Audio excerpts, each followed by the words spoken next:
जी students, next जो आज हम डिस्कस करेंगे, नेक्स्ट इसकी command that is clear command.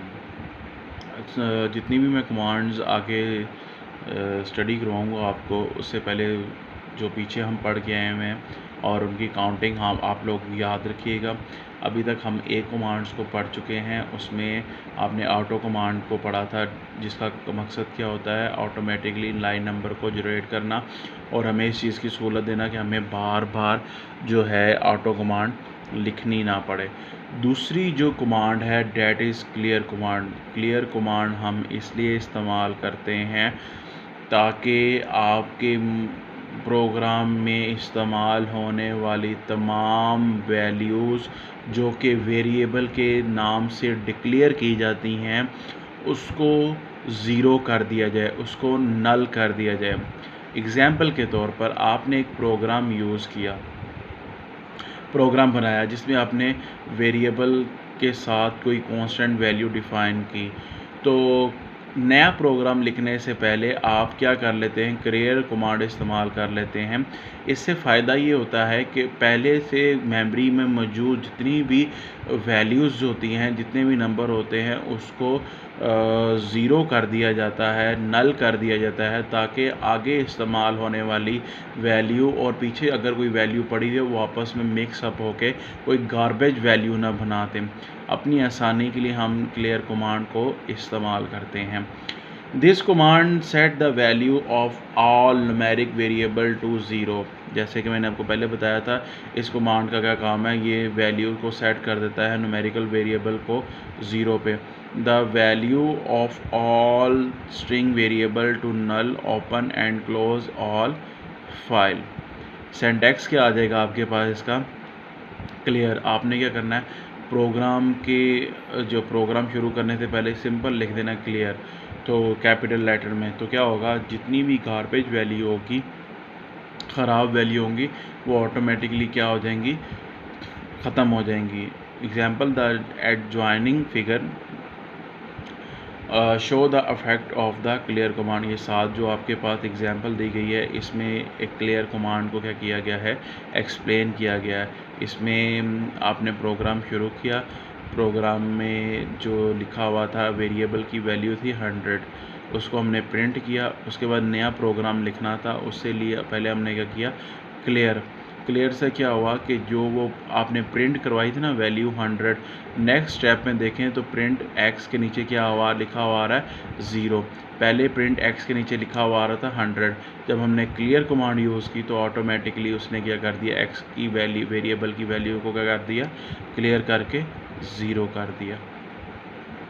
तो जी स्टूडेंट, ये है हमारे पास क्लियर कमांड। क्लियर कमांड मैंने आपको बताया, क्लियर कमांड हम इसलिए इस्तेमाल करते हैं कि प्रोग्राम में हम इस्तेमाल होने वाली वो तमाम वैल्यू जो हम वेरिएबल के साथ डिक्लेयर करते हैं, अगर कोई नया प्रोग्राम शुरू करने लगते हैं तो उसको ज़ीरो करना, उसको नल करने के लिए हम क्या करते हैं, क्लियर कमांड को इस्तेमाल करते हैं। नेक्स्ट जो हमारे पास है कमांड, ये मैं अभी साथ इसीलिए पढ़ा रहा हूँ क्योंकि ये दोनों छोटी कमांड्स हैं, आसानी से समझ आ जाती हैं। इन दोनों में कोई इतना कह लें कि मुश्किल चीज़ नहीं है। नेक्स्ट जो कमांड आप पढ़ने जा रहे हैं that is CLS command. CLS stand for clear screen. CLS stand for clear screen command. जैसे कि आपको डेफिनेशन नज़र आ रही है ऊपर, क्लियर कमांड में भी आपने डेफिनेशन, सिंटैक्स, एग्जांपल तीनों चीज़ें करनी है, क्योंकि उसकी इंटरप्रिटेशन नहीं है तो वो तीन चीज़ें ही होंगी। This command is use to clear the screen. इस कमांड को हम स्क्रीन को क्लियर करने के लिए इस्तेमाल करते हैं।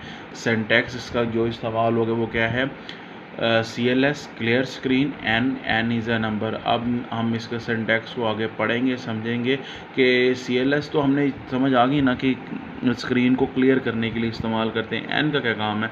इसको मैं थोड़ा सा ये और एक्सप्लेन कर दूँ। एक्सप्लेन करने से मुराद ये है, क्लियर स्क्रीन से क्या होगा, अगर आपने कोई प्रोग्राम लिखा हुआ है और आप अपनी स्क्रीन को वापस just like a new page करना चाहते हैं और पिछला पूरा काम को ख़त्म करना चाहते हैं, तो आप टाइप करते हैं CLS तो आपकी स्क्रीन पे मौजूद जितना भी डाटा, जितना भी प्रोग्राम आपने लिखा होता है वो क्या हो जाता है, क्लियर हो जाता है। आगे हम इसकी इस इंटरप्रिटेशन और सिंटैक्स की तरफ बढ़ेंगे। इंटरप्रिटेशन और सिंटैक्स क्या कहता है इसका, आप गौर करिएगा। हेयर एन इज़ ऑप्शनल, क्या काम है एन का, एन ऑप्शनल है but it can take any one of the following value of N और उसका असरात। अगर आप CLS के साथ ज़ीरो लिखते हैं, ये 0 1 2 3 नंबर हैं एन को जो हम यूज़ करते हैं, अगर आप ज़ीरो प्रेस करते हैं तो clear the screen of all text and graphic, आपके स्क्रीन पे मौजूद जितने भी आपने ग्राफिक्स की कमांड्स यूज़ की हुई हैं या टेक्स्ट की कमांड यूज़ की हुई हैं वो ख़त्म हो जाती हैं। अगर आप 1 प्रेस करते हैं तो क्लियर ओनली ग्राफिक्स, तो सिर्फ जो ग्राफिक्स है वो क्लियर होगी आपकी। और 2 में क्या होगा आपके पास, अगर आप 2 लिखते हैं क्लियर ओनली टेक्स्ट, तो जो खाली टेक्स्ट है वही सिर्फ क्या हो जाएगा आपके पास, क्लियर हो जाएगा। एग्जाम्पल क्या आ जाएगा, CLS type CLS at command level, तो कोई भी आपने कमांड लेवल इस्तेमाल की, लेट्स सपोज अब 1 इस्तेमाल करते हैं तो जितना भी टेक्स्ट और ग्राफिक्स है वो तमाम ख़त्म हो जाएगा। अगर 1 खाली ग्राफिक्स ख़त्म होगा, 2 प्रेस करें तो खाली टेक्स्ट ख़त्म होगा, और अगर 0 प्रेस करते हैं तो जितना भी आपकी स्क्रीन पे आपने क्या लिखा हुआ है, टेक्स्ट लिखा हुआ है और ग्राफिक्स लिखा हुआ है वो सारा ख़त्म होके क्या हो जाएगा, नई स्क्रीन आ जाएगी। अक्सर होता है ना कि हमने स्क्रीन से सिर्फ टेक्स्ट को ख़त्म करना है या ख़ाली ग्राफिक्स की कमांड्स को ख़त्म करना है। प्रोग्राम के अंदर टेक्स्ट का तो आपको समझ आ जाएगा, ग्राफिक्स से मुराद होता है इमेजेस। आप कुछ कमांड्स ऐसी यूज़ करते हैं जो आगे फर्दर आप चैप्टर में पढ़ेंगे, जो रन पेज पे जब आप उसको प्ले करते हैं, रन करते हैं, तो वो आपके पास डायग्राम बनी हुई नज़र आती हैं। तो बाकायदा ग्राफिक्स के लिए भी कमांड्स यूज़ होती हैं। अगर आप खाली 1 प्रेस करते हैं तो खाली ग्राफिक्स की कमांड ख़त्म होगी, और 2 प्रेस करते हैं तो खाली टेक्स्ट की कमांड ख़त्म होगी, ग्राफिक्स की मौजूद रहेंगी। और अगर आप 0 प्रेस करते हैं तो जो दोनों टेक्स्ट और ग्राफिक दोनों की कमांड क्या हो जाती हैं, ख़त्म हो जाती हैं। ये दोनों आपके पास शॉर्ट कमांड्स हैं और बहुत ज़्यादा यूज़ होती हैं, जिसमें क्लियर है और दूसरा आपके पास CLS है। क्लियर कमांड जो आपके पास वैल्यूज़ को क्लियर करने के लिए, नल करने के लिए इस्तेमाल होता है, और जो CLS है क्लियर स्क्रीन कमांड है वो आपके पास टेक्स्ट और ग्राफिक्स दोनों को या सिंगल को ख़त्म करने के लिए हम इस्तेमाल करते हैं।